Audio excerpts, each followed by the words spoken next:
Assalamu alaikum wa rahmatullah ‘yan uwa barkanmu da sake haɗuwa a wannan darasi na koyon larabci. Muna magana akan damirai guda biyar. To ga kalman sabara da kuma kalman ibtila. Al ibtila shine kamar a ce jarrabawa. Ibtala wa yubtali wal ibtila'u shine jarrabawa. Jarrabawa na rayuwa da Allah yake jarraban mu da sauransu a rayuwa sai mu ce Allah ya jarrabe shi kaza sai mu ce ibtila ana kiran wannan al ibtila. Kalmar ma ta yi kama da Hausa ko?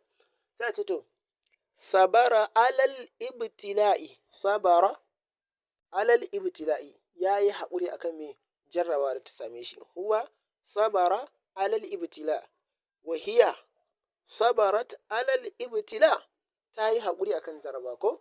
Sai in ce me anta sabarta alal ibtila wa anti sabarti alal ibtila wa ana sabartu alal ibtila. Ni na yi haƙuri akan me jarrabawa, kun gane ba?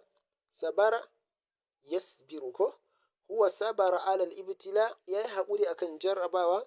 Yasbiru alal ibtila yana haƙuri akan jarrabawa. Sannan hiya sabarat alal ibtila ta yi haƙuri akan jarrabawa.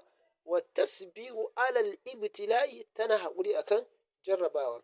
Wa anta sabarta alal ibtila kai ka yi haƙuri akan jarrabawa. Wa anta sai mu ƙara ta me tasbiru alal ibtila'i kai kana haƙuri akan jarrabawa. Sannan me anti sabarti alal ibtila kin yi haƙuri akan jarrabawa. Anti tasbirina alal ibtila'i ke kina haƙuri akan jarrabawa. Sannan sai ni mai magana ce ana sabartu alal ibtila, ni na yi haƙuri akan jarrabawan da ya same ni.